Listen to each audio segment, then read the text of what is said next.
मैं निश्चित गांव तक आया। बाहर का दरवाजा इससे आगे ही था।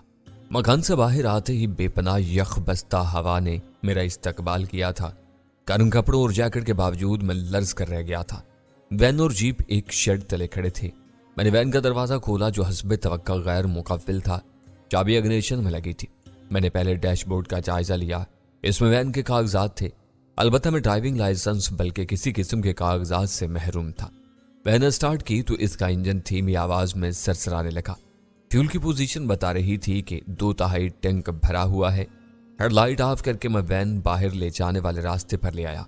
मेन गेट के करीब आकर मैंने उतर कर गेट खोला। बाहर आकर दोबारा गेट बंद किया और सड़क पर कुछ आगे जाकर मैंने हेडलाइट्स चलाई थी। वैन के अंदर हीटर लगा था, इसलिए चंद मिनट के अंदर माहौल खुशगवार हद तक गर्म हो गया था। मैंने सड़क पर सफर जारी रखा और जब सड़क 2 हिस्सों में बैठी तो मैं दाएं तरफ मुड़ गया। यही रास्ता हाईवे की तरफ जाता था। मैंने रफ्तार नॉर्मल रखी थी ताकि किसी पुलिस कार से टकराव खौच आए तो वो मुझे रोके नहीं। निस्फ घंटे बाद मैं हाईवे पर था। किनारे पर लगे इशारों की मदद से मुझे ईस्ट लंदन की सिमत जाने में कोई दुश्वारी पेश नहीं आई थी। ये दरअसल कई रोया मोटरवे थी। इसके आगे मुतअद्दिद शाखें थीं जिनके किनारे नक्शे बने हुए थे, जिनकी मदद से कोई नावाकिफ शख्स भी बआसानी अपनी मंजिल तक पहुंच सकता था। 2 घंटे बाद मैंने एक पेट्रोल पंप से गैस भरवाई। रकम की वजह से मुझे अदायगी में आसानी रही थी। सुबह 6 बजे मैं ईस्ट लंदन में दाखिल हो रहा था। यह ज्यादा बड़ा शहर नहीं था, लेकिन जनूबी अफ्रीका के दूसरे शहरों के मुकाबले में कहीं ज्यादा कदीम था। यहां सबसे पहले पुर्तगालियों ने कब्जा करके एक किला बनाया था। रास उमिया के गिर्द चक्कर लगाकर मशरकी अफ्रीका और एशिया जाने वाले यूरोपीय बहरी जहाज इस जगह रुकते थे। पुर्तगीज मुंह मांगा मुआवजा लेते थे, इसलिए बाद में फ्रांस और इंग्लैंड ने भी अपने किले बना लिए थे। बाद में ब्रिटिश अफवाज पूरे जनूबी अफ्रीका पर मुसल्लत हो गई थी। पूरा शहर समंदर की तरफ आने वाली धुंध में छुपा था। लोग अपनी गाड़ियों की रोशनियां जलाकर हाईवे पर रेंग रहे थे। मैं भी इनमें शामिल हो गया। एक तरफ एक इमारत में वसी पार्किंग नजर आई। यह इमारत शायद पार्किंग के लिए ही मखसूस थी। मैंने हाईवे से जैली सड़क पर आते हुए वैन इस इमारत की तरफ घुमा दी। अगर इमारत हाईवे के ऐन साथ न होती तो शायद मुझे नजर भी ना आती। मैंने वैन इसकी दूसरी मंजिल पर छोड़ी और नीचे उतरकर गेट कीपर से किसी रेस्तोरां का पता पूछा जहां मैं नाश्ता कर सकता। उसने मुझे निस्फ किलोमीटर आगे वाकई के रेस्तोरां का पता बताया। मैंने एहतियातन वैन पर से अपनी उंगलियों के निशानात साफ कर दिए थे। रेस्तोरां गर्म और लोगों से भरा था। रग्बी मैच ने सबको अपनी तरफ मुतवज्जा कर रखा था। मैच ऑस्ट्रेलिया से बराह रास्त दिखाया जा रहा था। मैंने काफ़ी और सैंडविचेस का ऑर्डर दिया और इस दौरान में रेस्तोरां के बाथरूम से हुआ आया। आहिस्ता करके मैंने बाहर निकलकर एक राहगीर से जोहान्सबर्ग जाने वाली बस के बारे में पूछा। उसने बताया कि वो 11 बजे मेन टर्मिनल से रवाना होती थी। मैंने एक बार फिर से अपनी जुल्फों की हिजामत बनवाई और दाढ़ी को फ्रेंच कट सूरत दे दी। इससे मेरे हुलिये में खातर खात तब्दीली आ गई थी। मुस्तकिल खुले रहने वाले एक स्टोर से छोटा बैग, दस्ताने और हल्के सुरमई रंग की शीशों की ऐनक ली। सर्दी की वजह से मेरे हाथ अकड़े जा रहे थे। एक बस ने मुझे बस टर्मिनल पर पहुंचाया। वहां से जोहान्सबर्ग जाने वाली बस का टिकट लेकर रवानगी का वक्त काफी और मकामी अखबार से गुजारने लगा। जैसे ही बस की रवानगी का ऐलान हुआ, मैंने काफी का कप डस्टबिन में डाला और बस में सवार हो गया। यह खासी बड़ी और लग्जरी किस्म की कोच थी जिसकी नशिस्तें जहाज सीटों की तरह आरामदेह और फैल जाने वाली थी। बस मुकम्मल तौर पर सेंट्रल एयर कंडीशन थी। बाहर दर्जा हरारत मनफी में था तो अंदर खुशगवार हद तक गर्म। मैंने अपनी जैकेट की जिप खोल दी और दस्ताने उतार दिए। बस 11 बजे रवाना हो गई थी। एक खूबसूरत होस्टेस ने सबको चाय, कॉफी, बियर वगैरह सर्व की। क्योंकि जनूबी अफ्रीका में मशरूबात के मामले में ब्रिटिश तरीके राज हैं, इसलिए मैंने चाय मंगवा ली जो खिलाफ तवक्का अच्छी भी थी। 2 बजे बस एक सर्विस एरिया में रुकी जहां मुसाफिरों ने लंच किया। मैंने चिकन बर्गर पर अक्तिफा किया और रास्ते के लिए बिस्किट का डिब्बा ले लिया। 3 बजे बस दोबारा रवाना हुई तो मैंने शिस्त फैलाकर सो चुका था। बस होस्टेस ने मुझे एक तकिया ला दिया।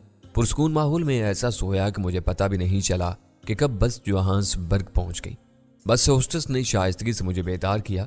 सर, टर्मिनल आने वाला है, हम जोहान्सबर्ग में हैं। शुक्रिया। मैं उठ बैठा। सीट बेशक आरामदेह थी, लेकिन एक ही पोजीशन में लेटे लेटे जिस्म अकड़ सा गया था। मैंने उठकर हरकत दी। चंद मिनट बाद बस टर्मिनल में दाखिल हो रही थी। रुकते ही मुसाफिर सामान उठाकर उतरने लगे। मैं भी नीचे आ गया। मैं सोच रहा था कि रहीम शाह का पता कैसे हासिल करूं। मुझे फोन डायरेक्टरी का ख्याल आया। टर्मिनल में कई दर्जन फोन बूथ थे जिनमें सिक्के डालकर कॉल की जा सकती थी। मैंने एक जगह से चेन लिया और एक फोन बूथ में घुसकर डायरेक्टरी उठा ली। इसकी कई मोटी जिल्दें थी। मैंने ROS वाली जगह निकाली क्योंकि आमतौर से मगरिब में आखिरी नाम पहले नाम के तौर पर लिया जाता है। मसलन किसी का नाम बोथवेल है तो वेल यानी W वाले हिस्से में इसका नाम होता, B वाले हिस्से में नहीं। शाह वाली फहरिस्त खासी तवील थी और इसमें बिला मुबालगा हजारों नाम थे। इनमें रहीम शाह को तलाश करना भूसे में सुई ढूंढने के मुतरादिफ था। बहरहाल मैं खासी देर कोशिश करता रहा, मगर मसला यह था कि मुझे शाह के दुरुस्त स्पेलिंग का इल्म नहीं था। आया ये शाह है या शाह? मैंने दोनों को देखा, मगर मुझे खासी वरकरदानी के बाद भी किसी शाह के आगे रहीम लिखा नजर नहीं आया। मायूस होकर मैं बाहर आया। रात के 8 बज चुके थे। सर्दी और भूख दोनों शबाब पर थे।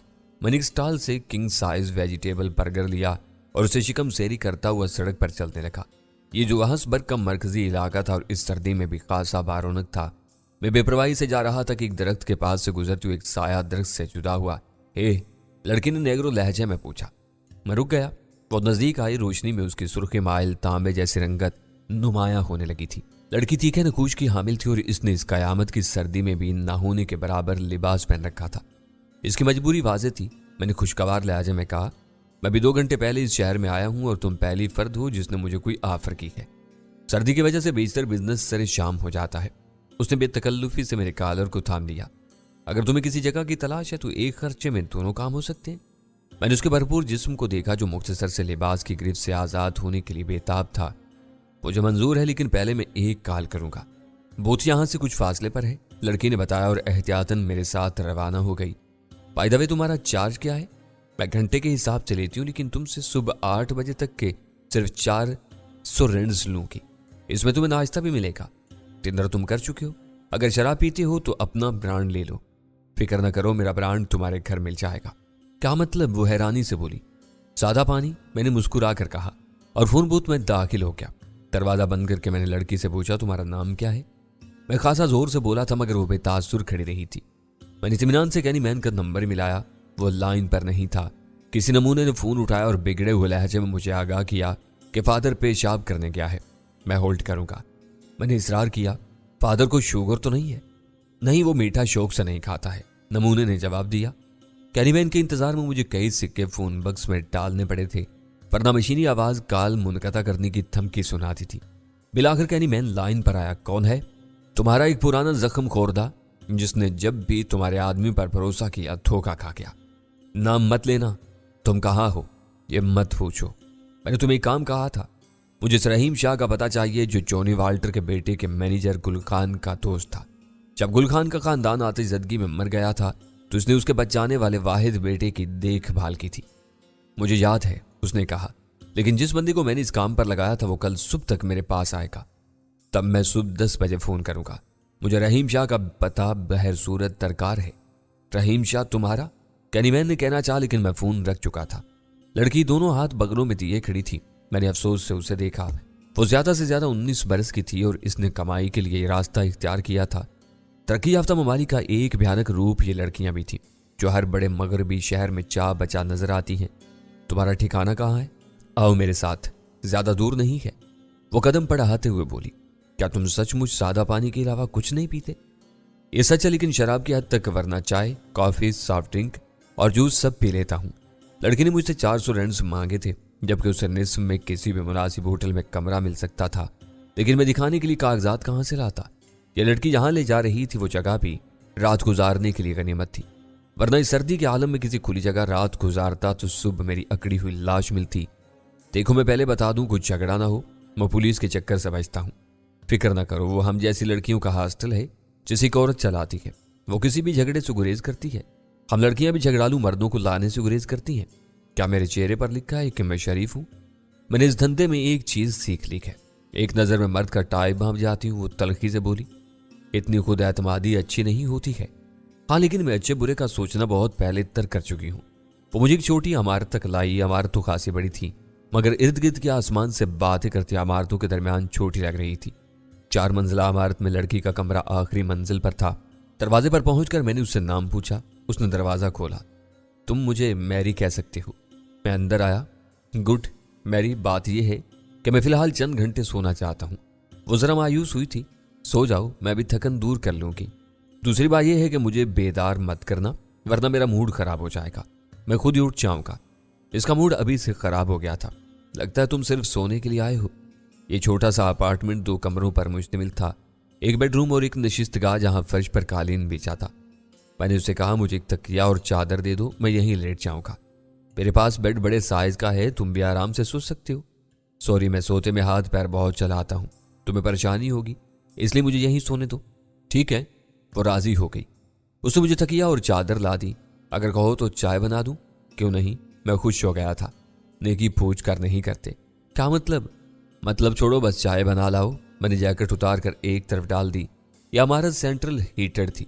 अंदर से दर्जा हरारत ऐसा था कि आदमी आम से कपड़ों में भी रह सकता था। अंदर आते ही मैरी ने अपनी विग और चमड़े के लॉन्ग शूज उतार दिए थे। इनके अलावा उसने मुख्तसर से बुनियान और शायद 6-7 इंच लंबा स्कर्ट पहन लिया था। वो बिलाशुबा बेपनाह जिस्मानी हुस्न रखती थी। वॉशरूम से आकर उसने चाय का पानी रखा। मुख्तसर सा किचन इस कमरे के सामने ही था। 10 मिनट में वो चाय कप में डाल कर ले आई। शक्कर और खुश्क दूध अलग से था। मैंने शक्कर और दूध डाला, वो ऐसे ही पीने लगी। एक बात पूछूं? पूछो। मुझे लगता है तुम्हें जिन्स की तलब यहां नहीं लाई है।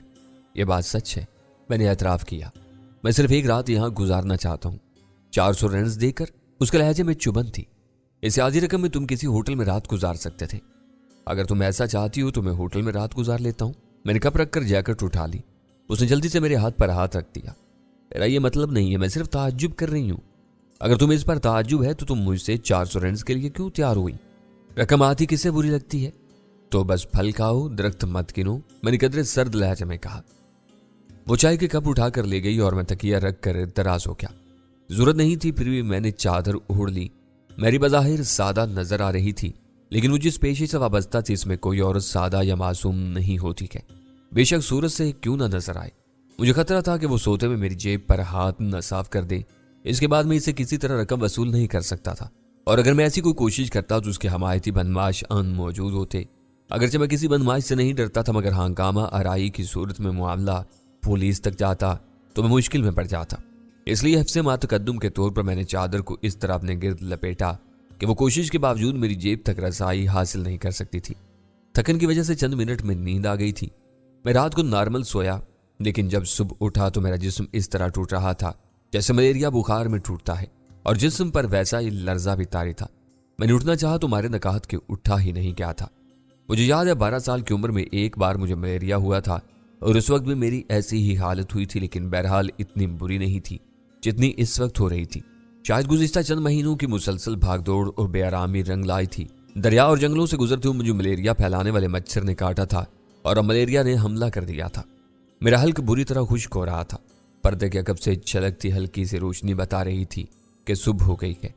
मैरी, मैंने आवाज दी, और जो आवाज मेरे मुंह से निकली वो बकरी के बच्चे की मैं से भी कम थी। इसीलिए मैं मैरी बालों पर तौलिया बांधे वहां आई। अरे तुम अभी तक सो रहे थे? जल्दी से उठ जाओ, मुझे जाना भी है। तुम्हारा नाश्ता तैयार है। मैरी मुझसे उठा नहीं जा रहा है। मेरा पूरा जिस्म टूट रहा है। शायद मुझे मलेरिया हो गया है। मलेरिया? वो तशवीश से बोली।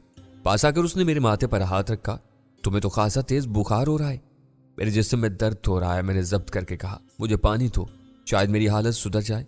उसने पानी लाकर मुझे सर उठाकर पिलाया। पानी से प्यास तो बुझी, लेकिन और जिस्मानी हालत में कोई बेहतरी नहीं आई थी। मैंने सारी जिंदगी में कभी इस तरह की कमजोरी और तकलीफ महसूस नहीं की थी। मैरी ने मुझे काफ़ी भी बना कर दी, मगर कोई बेहतरी नहीं आई। उसने मुझसे कहा, मैं डॉक्टर को बुला कर लाती हूँ, मगर क्या तुम इसकी फीस अदा कर सकते हो? हाँ, मेरे पास रकम है, मैंने कहा। मैरी चली गई और मैं लेटा हाँफता रहा। वो निस्फ घंटे बाद डॉक्टर के साथ आई। उसने मेरा मुआयना किया, मुझे एक इंजेक्शन लगाया और 2 गोलियां खाने को दी। 300 रेंट्स तो, उसने सपाट से लहजे में कहा। इतने से काम के 300 रेंट्स? मैं हैरान हुआ था। ठीक है, अगली बार तुम किसी खैराती अस्पताल चले जाना, अभी तो मेरी फीस तो। वो रुखाई से बोला। साफ लग रहा था कि वो मौका से फायदा उठा रहा है। बादल ख्वास्ता मैंने 300 रेंट्स उसे दिए और वो अपना बैग संभाल कर रुखसत हो गया। ये तुम किससे ले आई थी? यहाँ पर आने के लिए हर डॉक्टर तैयार नहीं होता। हमें कोई भी मसला हो तो यही आता है और एक विजिट के 300 रेंट्स ही लेता है। मैंने मुझे दूध में डबल रोटी भिगोकर खिलाई। मेरी हालत ऐसी हो रही थी कि मैं अजखुद बाथरूम भी नहीं जा सकता था। मैरी मुझे सहारा देकर ले गई थी। खाना खाकर मैं विशुद्ध हो गया था। शाम को जागा तो हालत किसी कदर बेहतर थी, लेकिन नकाहत बढ़ गई थी। मेरा सर लेटे लेटे चकरा रहा था। मैरी नहीं थी। वो खासी देर बाद उसी डॉक्टर के साथ आई। उसने एक इंजेक्शन लगाया और 2 गोलियां। खाने को दी। इसके बाद अज़राहे अनायत अपनी फीस में तखफीफ करके मुझसे 250 रेंज लेकर रुखसत हो गया। इसके इंजेक्शन या किसी गोली में तासीर नहीं थी।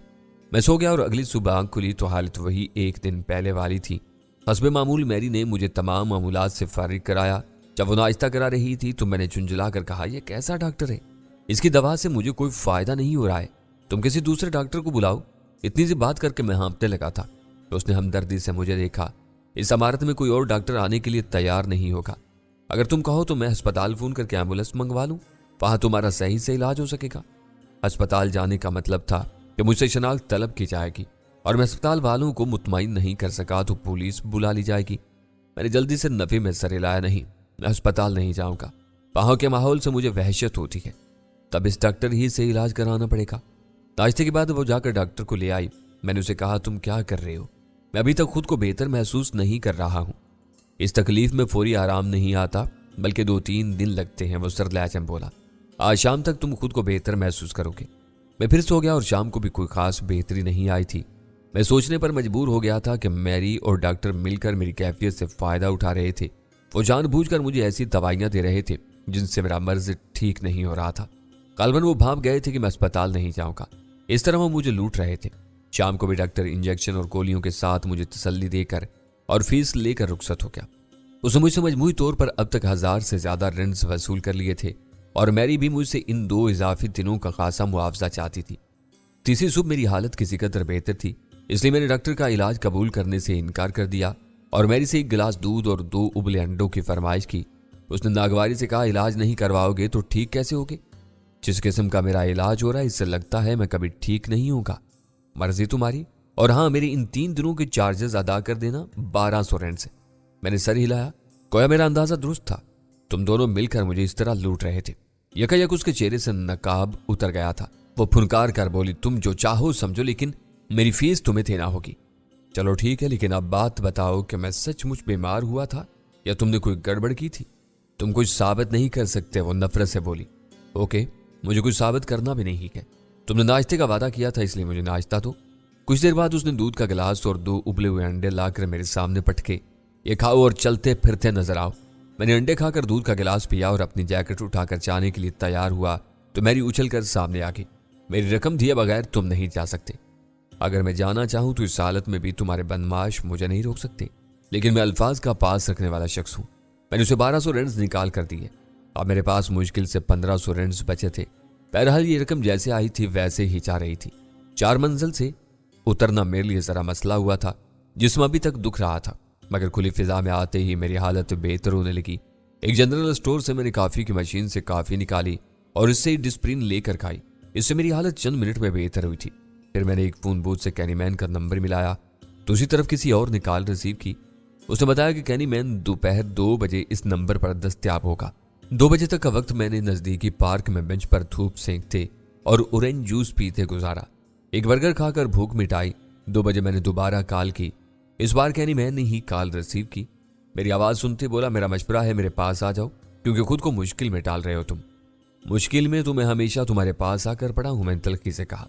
तुम्हारे आदमियों में गद्दार ज्यादा है। मैंने सबकी स्कैनिंग कर ली है, वो जल्दी से बोला। पराहे करम, तुमने रहीम शाह का पता हासिल कर लिया है तो मुझे बताओ, वरना मैं कोई और रास्ता देखता हूं। ओके, नाराज मत हो। तुमने उस जिन को काबू करके जो कारनामा अंजाम दिया है, इसके बाद मैं तुम्हारी हर बात मानने को तैयार हूं। जिन कर्नल बोगार्ट जो अब रिटायर्ड कर्नल था के बारे में क्या खबर है? कैनीमैन हंसा।